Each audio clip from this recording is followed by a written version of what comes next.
Let's dive right into this explainer on a truly terrifying night over the Pacific Ocean, a night where a massive, state-of-the-art jet suddenly seemed to just develop a mind of its own.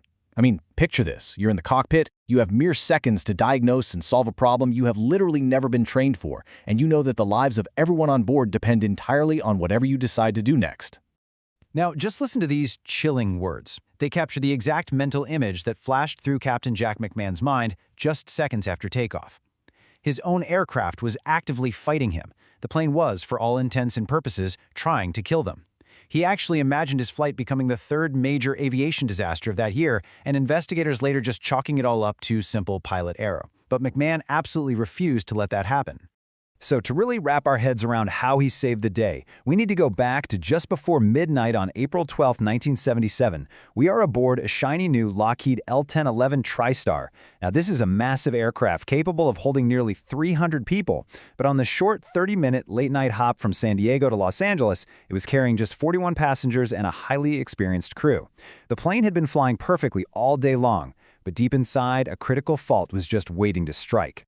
And man, when the emergency struck, it happened with terrifying speed. As they accelerated down the runway, everything was perfectly standard. 80 knots? Check. 123 knots? They hit V1, which is the point of no return. But right at the rotate command, before the captain even pulled back on the yoke to lift off, the plane's nose started rising violently, entirely by itself. Within seconds, the aircraft violently forced itself into a 22-degree climb. To put that into perspective, that is incredibly steep, pushing the tail dangerously close to actually scraping the runway. Both Captain McMahon and his first officer were physically shoving their control columns as far forward as they possibly could just to fight the pitch up, but the aircraft fiercely resisted. It just kept climbing into the dark, cloudy sky. Because the nose was pitched up so intensely, the plane's speed naturally began to bleed off rapidly.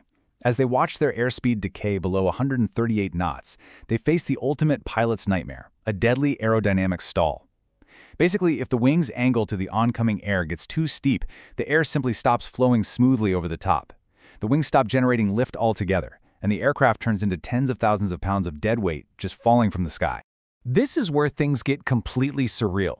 Up front, you have two veteran pilots with their control columns pinned all the way against the instrument panels, sweating, battling a dying plane, while the flight engineer scrambles to find a solution. But meanwhile, just feet behind them in the cabin, those 41 passengers are completely oblivious. Because there hadn't been any violent shakes or drops yet, the passengers had absolutely no idea they were dangling right on the edge of a fatal stall, just enjoying their beverages. So the highly experienced crew is frantically diagnosing the systems. Keep in mind, the L-1011 was the most advanced jet of its era, built with incredible redundancy. The flight engineer checks all 4 independent hydraulic systems. They reset the pitch and Mach trim switches. They're scanning hundreds of circuit breakers, but shockingly, they find absolutely nothing. Not a single failure light had illuminated anywhere. As far as the aircraft's computers were concerned, the plane was flying perfectly. Which leaves us with a massive dilemma. How do you fly a plane when traditional flight control methods are totally exhausted, the plane wants to continuously pitch up, and now a mysterious left rolling tendency is developing? Captain McMahon had to invent a completely new way to fly this aircraft right then and there.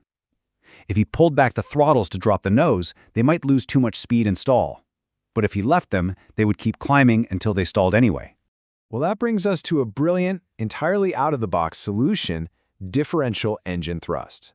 Instead of relying on the jammed flight controls at the tail of the aircraft, Captain McMahon realized he could leverage the sheer physical placement of the jet's engines to steer the aircraft and actually control its pitch. It all really comes down to the basic physics of the aircraft's design. You see, the L-1011 has 3 engines. Engines 1 and 3 are mounted under the wings, which is below the aircraft's center of gravity. When you increase thrust on those, they push the nose up. But engine 2 is mounted high up on the tail, well above the center of gravity. So by increasing thrust on engine 2, it actually pushes the nose down. Let's walk through this masterful sequence of steps McMahon used to wrestle the plane out of the sky. First, he pulls back the throttles on the underwing engines to stop them from pushing the nose up. Second, he pushes the throttle for the tail engine fully forward, physically forcing the nose down. And finally, to fight that weird left roll, he adjusts the thrust on engine 1 to keep the wings level. It was this incredibly delicate balancing act, but it worked. The nose dropped 20 degrees, and they finally regained a tiny shred of control over their airspeed. Okay, so they have a bit of control, but now they have to figure out where to put this crippled jet down.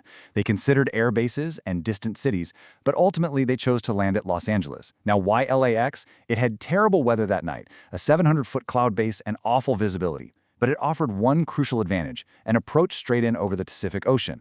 McMahon knew that if his makeshift engine steering failed and they crashed, doing it over the water meant no one on the ground in a populated city would be killed. As you can imagine, the descent into LAX was just absolutely harrowing. They had to make tiny incremental changes because every single time they adjusted the flaps, the aerodynamics shifted. When they finally dropped the landing gear, the extra drag shifted the plane's center of gravity rearwards, causing a massive sudden pitch-up. The plane began drifting dangerously above the glide path, losing precious speed.